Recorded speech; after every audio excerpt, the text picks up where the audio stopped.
চোখের জল না ফেলে শক্ত বদলা নিতে হবে তো। দেখো ডালি সব কেড়ে নিয়েছে তোমার কাছ থেকে, তাহলে তুমি কেন এভাবে ভেঙে পড়ছো? কেন কান্নাকাটি করছো? বদলা নিতে হবে।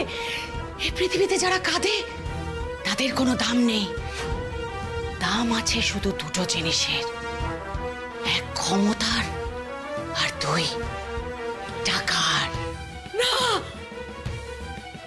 না আর না, আর এই টাকার ক্ষমতার পেছনে আমি লড়তে পারবো না।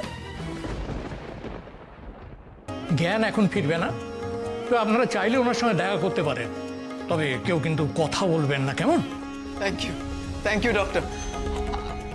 আমি একবার বাড়িতে ফোন করে সবাইকে জানিয়ে দিই। আপনারা এবার তাহলে বাকি ফর্মালিটিসগুলো সেরে ফেলুন, আর হ্যাঁ একবার পুলিশকেও জানিয়ে দেবেন। দাদা দাদা দাদা ডালি ঠিক তো আছে রে। জড়িবুটি ম্যাডাম, জড়িবুটি ম্যাডাম কোথায়? না জড়িবুটি ম্যাডাম কেমন আছে? লালন তুই কোথায় ছিলি? তোর কি হয়েছে? এরকম করছিস কেন রে? লালন তোর কি হয়েছে রে? তোর শরীরটা এরকম খারাপ লাগছে কেন? আরে তুই মোর কথা ছাড়, জড়িবুটি ম্যাডাম কেমন আছে বল। আরে ও ঠিক আছে, ডাক্তার বলেছে অপারেশনটা ঠিকঠাক হয়ে গেছে, ও একদম ঠিক আছে রে। আরে মুয়ে ঠাকুরের ফুল এনেছিলাম, ওটা ওর বালিশের তলায় রেখে দিবি, বুঝেছিস? হ্যাঁ, মোদের একটু পরেই ওর ঘরে যেতে দেবে, তখন আচ্ছা ঠিক আছে, তখন মু লিজে গিয়ে ফুলটো লালন লালন লালন লালন তোর কি হয়েছে বলতো? তোর তো শরীরটা ঠিক নেই মনে হচ্ছে রে। মোর কিচ্ছু হয় নাই, মোর কিচ্ছু হয় নাই রে। আর একটাও কথা বলবেন না আপনি, ডালি ম্যাডাম তো এখন ঠিক আছেন, তাই চিন্তা না করে চুপ করে বসুন আপনি।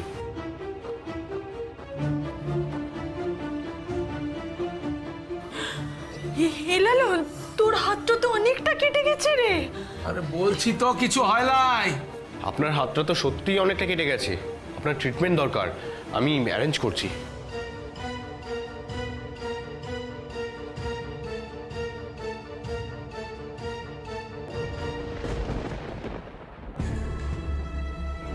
এই করতে করতে সারাটা জীবন আমি শুধু নিজের ক্ষতি করেছি আর অন্যেরও ক্ষতি করেছি।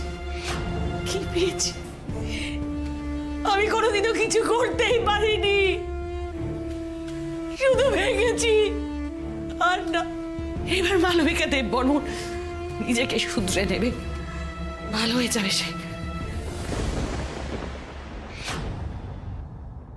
এটাও সম্ভব।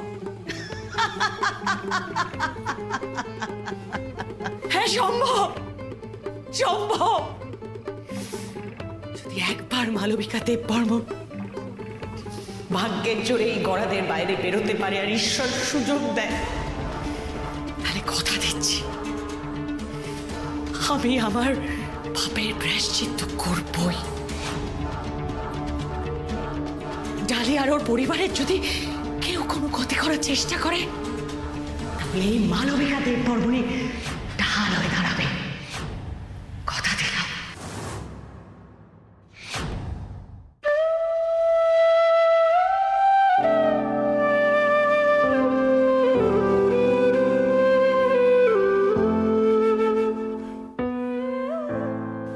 মিমি, আমাদের জন্য, আমাদের পরিবারের জন্য আর কত স্যাক্রিফাইস করবে তুমি বলো তো? আমার মতো একটা বাজে ছেলের জন্য তুমি মৃত্যুর মুখে ঝাঁপ দিলে। আমি তো এটা ডিজার্ভও করি না। তোমার মনে নেই আমি একটা সময় তোমায় কত অপমান করেছি, কত আজে বাজে কথা বলেছি, তাও তুমি সব সময় আমার ভালো চেয়েছো। কেন মিমি, কেন?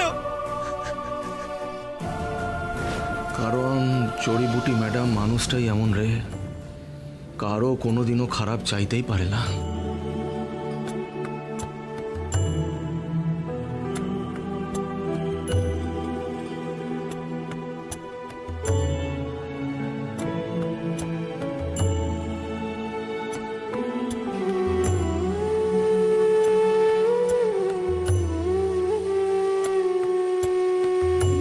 আপনি এখন এই অবস্থায় কথা বলবেন না, রেস্ট নিন, কেমন? ঠিক আছে, আমি বলছি মাস্কটা খুলে দিতে, কিন্তু মনে রাখবেন হ্যাঁ, বেশি কথা বলবেন না, কেমন? সিস্টার একটু খুলে দিন।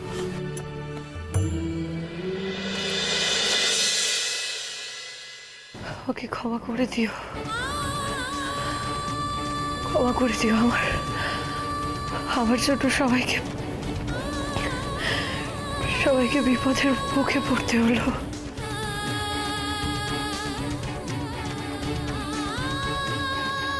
আমি বলেছিলাম সবটা সাবধানে সামলে নেবো, কিন্তু পারলাম না।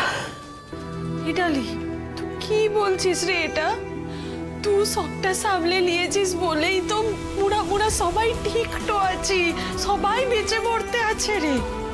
ডালি, তোর জন্যই তো মালবিকা দেববর্মন, খোকন সবকটা অপরাধী শাস্তি পেয়েছে।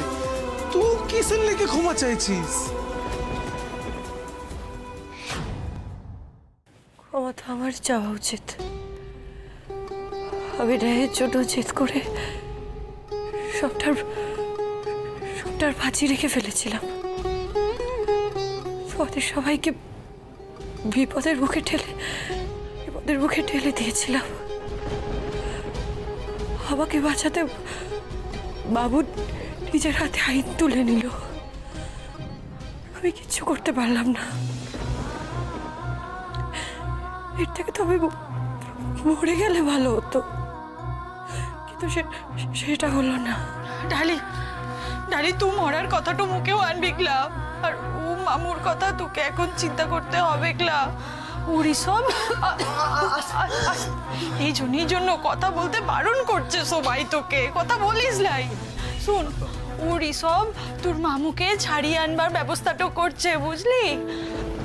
লালন তোর জন্য যা কষ্ট করেছে, তারপরে মরার কথা মুখে আনাও পাপ রে। তুই চুপ করবি? কেন এসব কথা বলছিস? মানে লালনের কি হয়েছে? বৃষ্টি বলো আমাকে, লালনের কি হয়েছে বলো আমাকে।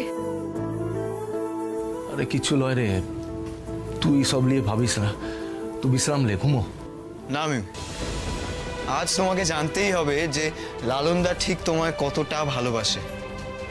আসলে রিকুকে হারানোর পর আমাদের ভালোবাসার জন্যে, সামলানোর জন্যে আমরা ভেবেছিলাম তুমিই আছো, আমাদের সব বিপদ থেকে তুমিই রক্ষা করেছো। কিন্তু মিমি, তোমার কি হবে? তোমাকে কে ভালোবেসে আদর যত্নে আগলে রাখবে? আর দেখো, ঈশ্বর আমাদের প্রার্থনা শুনে এই লালনদাকে তোমার কাছে পাঠিয়ে দিয়েছে।